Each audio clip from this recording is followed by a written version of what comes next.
Olá, paz e bem a você. Eu sou o Padre Emanuel, pároco da Paróquia Pessoal Nipo Brasileira, Imaculada Conceição, aqui em Londrina. E mais uma vez, é uma alegria muito grande estar com você, sua família, sua igreja doméstica, para juntos refletirmos sobre a ação de Deus através de um profeta.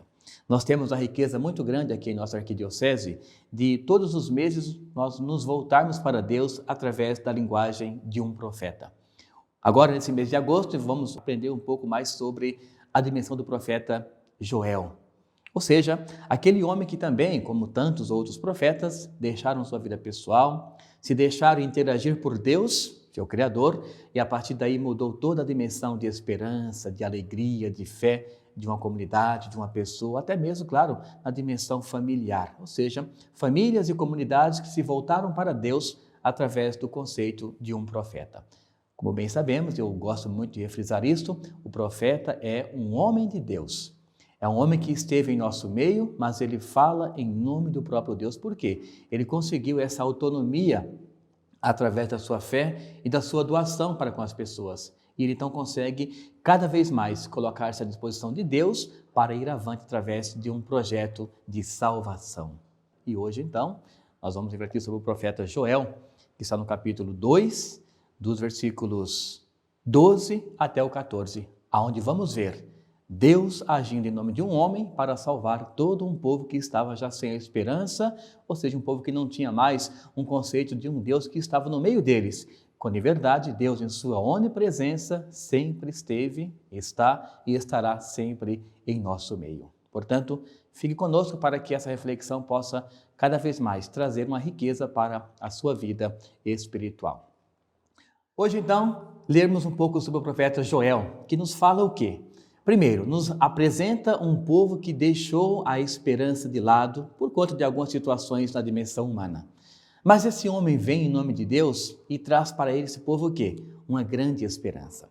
Até porque Joel significa algo acrescentado por Deus, né? Joel é aquela porção escolhida pelo próprio Deus. Ele veio como que acrescentou aquela pessoa, ou seja, aquela fé, aonde não tinha mais uma esperança. E lembrar que todos os nomes que terminam com El ou tem o El, né? Vai ser sempre o quê? Deus e mais a junção do que vem antes ou que vem depois. Então, por exemplo, Samuel, Joel, Emanuel, enfim, todos esses nomes que tem El é sempre Deus e tem mais alguma coisa que ele vai agir através, então, daquele nome. Sobre o profeta Joel, nós não temos uma dimensão exata, claro, né, documentada sobre sua identidade em relação ao tempo. Então, alguns acreditam que ele pôde ter vivido entre os séculos 9 ao século V. Em algum período desse século. Vejo que é muito grande a gama, né, de pensar que ele existiu nesse período. Mas os exegetas, ou seja, aqueles que estudam profundamente a palavra de Deus, eles falam que esse profeta esteve presente mais ou menos no século IV antes de Cristo. Ou seja, essa é a data mais provável que Joel existiu e esteve em nosso meio, trazendo essa libertação, essa alegria e essa fé para as pessoas. Isso por conta do quê? Porque, segundo os exegetas, através de datas e nomes de reis que foram aparecendo na carta de Joel, eles perceberam que então não poderia ser antes dessa data do século IV antes de Cristo. Então, mais ou menos o que eles acreditam, como uma maioria nos estudos, é que ele então viveu nesta época. E Joel, ele traz para nós o quê? Uma grande compreensão de um Deus que está querendo fazer-se presente no meio do seu povo. Isso porque, já no primeiro capítulo, nós temos o quê? Toda uma dimensão de devastação. Os gafanhotos foram, invadiram, comeram tudo o que encontravam pela frente, no que diz respeito a plantações, e o povo não tinha mais como oferecer as primícias. Vale lembrar que as primícias eram momentos importantes na comunidade, por quê? O que eram as primícias? As primeiras colheitas, ou seja, as primeiras espigas de uma colheita, na verdade, eles doavam para o templo. Ou seja, a dimensão de uma proximidade, a minha pessoa com o Criador. Então, as primícias sempre fizeram parte da vida das pessoas. De repente, esse profeta traz para nós o quê? Uma dimensão cultural. Ou Ou seja, o profeta Joel se enquadra, né, ele se encaixa numa dimensão da liturgia onde ele é chamado de cultual. Por quê? Ele vem trazer o culto às pessoas. Então, se as pessoas não tinham mais o culto de doar as primícias, agora o Joel fala o quê? Vocês vão doar a própria vida. Aqui está a chave do profeta Joel. Um profeta onde vem dizer o quê? Deus não está interessado, né, Javé no caso, não está interessado nessas primícias. Deus quer o quê? Um coração convertido, um coração arrependido. Por isso que ele é muito chamado também de o profeta da quaresma, ou seja, um tempo de conversão, um tempo onde eu vou colocar-me à disposição de Deus para que Deus realmente trabalhe na minha pessoa e eu possa ser alguém muito diferente, segundo aquilo que vem para a minha vida na experiência espiritual. Portanto, o profeta traz o quê? Uma dimensão onde as pessoas não tinham mais uma conversão diária. Por quê? Perderam a esperança. Claro, quando alguém não tem esperança em um Deus, quando alguém não tem esperança em algo na sua vida, consequentemente ele alimenta o quê? Uma tristeza. Então a gente volta no primeiro capítulo, que antecede, claro, esse segundo, dos versículos 12 ao 14, para dizer o quê? Primeiro, o povo perdeu a sua esperança. Tudo foi devastado. Não tinham como mais oferecer as primícias para Deus. Aí chega quem? Chega o profeta, falando em nome de Deus. Como diz na introdução, o profeta é um homem carregado de muita credibilidade pela sua própria existência. Por quê? É alguém que se doa totalmente para Deus, a tal ponto de que, quando ele fala ou quando ele escuta, ali está a própria voz ou a própria escuta de Deus também. E o que ele fala não é segundo o que ele acha, mas é segundo o que Deus realmente quis passar para ele, para que ele passasse para, então, o seu povo. Portanto, nessa dimensão do que antecede o que nós vamos trabalhar hoje, que é a esperança, um povo que perdeu tudo o que tinha. Através de uma ação, vamos dizer assim, da natureza, os gafanhotos que devastaram tudo. Mas o profeta, quando ele olha esse povo, aqui ele coloca em prática o quê? O seu próprio trabalho. Chega em alguém que não tem esperança e diz, olha, avante, eu quero apresentar-te um Deus que é capaz de alimentar novamente a sua vida, a sua esperança, os seus conceitos. Vejamos, quando comparamos, né, fazemos, aliás, uma analogia com o que estamos falando agora, sobre o Novo Testamento já, por exemplo, quando falamos da dimensão onde Jesus chega até uma pessoa e quer trabalhar a vida dela, no caso a samaritana, ele apresenta concretamente o quê? Uma água para a vida eterna. Se você soubesse a água que eu tenho para te oferecer, não voltaria mais nesse poço amanhã e tampouco outros dias. Por quê? A água que eu tenho é para jorrar para a vida eterna. Então o profeta fala a mesma dimensão, olha, a esperança que eu tenho para te apresentar é capaz de tirar toda essa sua angústia, essa sua tristeza, essa sua devastidão, porque perdeu a lavoura. Não mais o sacrifício, não mais o holocausto, não mais agora oferecer as primícias, mas sim o quê? Oferecer a sua própria vida como conversão e modelo para o nosso Deus. Aí temos alguns exemplos para vermos e adequarmos esse pensamento. Por exemplo, Abraão, né, quando tem o sacrifício de Isaque. Abraão é aquele homem muito temente a Deus, né? E Deus, claro, através do anjo, falou com ele, e ele foi então fazer aquele sacrifício. Para vermos o quê? Claro que é sempre uma comparação. Ele foi alimentado pela sua fé e confiança em Deus. Fazer uma atitude que humanamente, claro, não era e não é nada aprovada. Dar como sacrifício o seu próprio filho. Mas ele foi, por ser um homem temente a Deus. Foi, caminhou, fez todo o trajeto que lhe havia pedido, e na hora em que Deus percebe que o seu coração é verdadeiro, Deus interfere. Vejam novamente a intervenção de Deus no meio do povo para salvar. Agora hoje, no caso nesse exemplo, em Abraão. E diz o quê? Você não pode fazer isso. Não é isso que eu quero. Não é tirar a vida, ao contrário, é dar a vida, é dar um sabor, é dar um sentido à vida. Portanto, ele já mostra o que de imediato, um animal preso, né, com os chifres presos nos espinhos, e fala, ofereça então esse sacrifício, mas poupe a vida de Elias. poupe a vida do seu filho. E assim acontece, o anjo aparece, e então não acontece aquele sacrifício. Para vermos o que, irmãos e irmãs, nessa comparação. A aliança que Deus fez foi uma aliança única. Se antes tínhamos várias alianças através dos profetas e tantas outras pessoas, ou seja, momentos de estarem com Deus, oferecendo sacrifícios e primícias, agora nós vamos para o Novo Testamento. É essa ruptura, né? Deus oferece em sacrifício seu unigênito, seu primogênito. E a partir daí, claro, o mundo tem outra dimensão de confiança, de alegria. E é nesse ponto que o profeta Joel ele quer chegar, né? Ou seja, se Deus ofereceu ele para estar no meio do povo, agora ele quer dizer o quê? Essa esperança que eu vos anuncio, Deus concretiza no Novo Testamento, oferecendo o seu único Filho como salvação de todas as pessoas. Irmãos, esta é a caminhada que Deus espera de nós hoje, 2022. Uma pessoa convertida, uma pessoa que sabe olhar para trás, entender aquilo que já viveu, aquilo que errou, mas sempre dizer, Senhor, eu quero ser melhor. Eu sempre digo para as pessoas que não existe uma pessoa perfeita, é claro, não existe isso em momento algum da história da humanidade. Um homem, um ser humano perfeito, claro, à exceção de Jesus, né, que homem como nós, mas com esse diferencial, né, que o pecado não o atingiu. Maria também, na sua dimensão, enquanto escolhida por Deus para ser a mãe do Salvador. Tirando disso, não existe homem perfeito, pessoa perfeita, no sentido de que eu não vou errar. Portanto, o que Deus espera de nós nesse sentido? Aqui que eu sempre dou essa recomendação. Ao terminar o dia, a semana ou o mês, eu tenho que fazer uma retrospectiva, ou ainda mais ainda, né? Uma introspecção, que é mais profunda ainda do que uma retrospectiva, para ver o quê?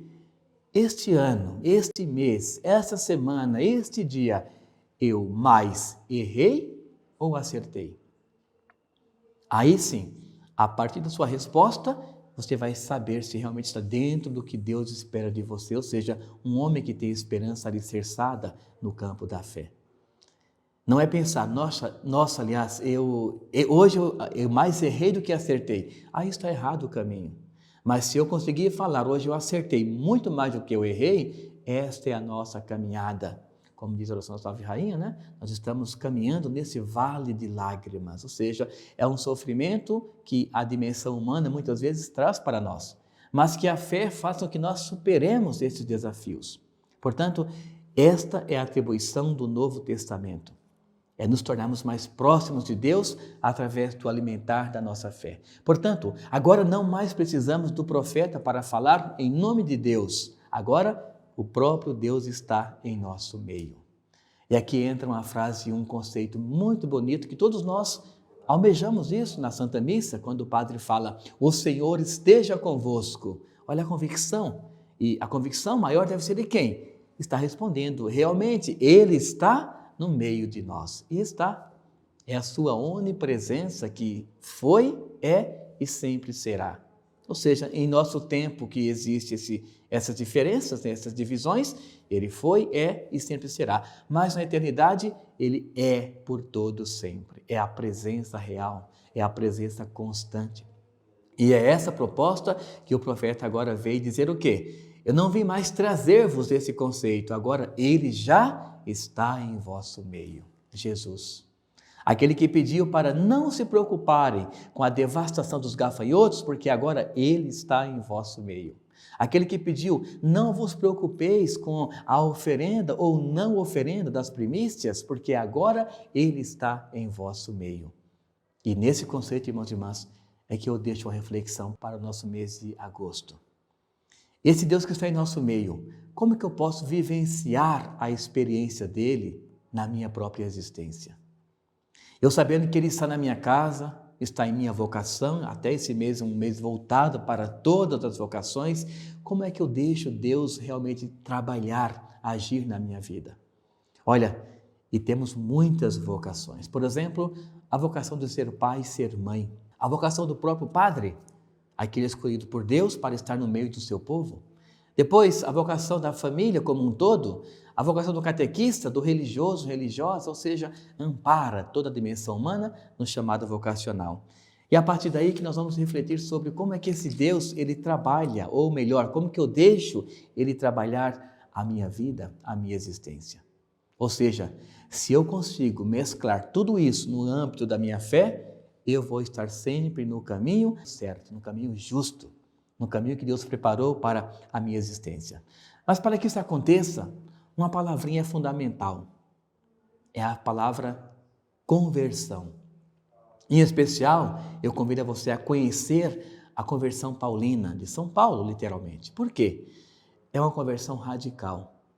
É como se eu falasse, olha, conversão é isso, é uma pequena leveza para a direita ou para a esquerda, por exemplo. Mas a paulina é uma conversão radical, como se eu estivesse indo para frente e agora eu volto tudo à minha vida. E assim Paulo fez na sua conversão. De perseguidor, ele passou agora a ser perseguido, porque defendeu os valores dos cristãos. Aquele que condenava, agora ele está sendo condenado porque justamente aderiu à ideia de que Cristo realmente colocou na vida das pessoas. Portanto, irmãos e irmãs, é essa conversão que Deus espera de nós. Não importa o que nós havíamos feito no passado, por exemplo, né? O que importa para com Deus é o quê? É esse momento presente, é eu dizer, eu tive uma vida errada, mas agora eu quero uma vida justa, uma vida acertada, uma vida com os conceitos do Evangelho. Nossa, eu fui um pai tão ruim para os meus filhos, mas agora eu posso ser diferente porque conheço a luz, conheço a verdade, conheço a razão.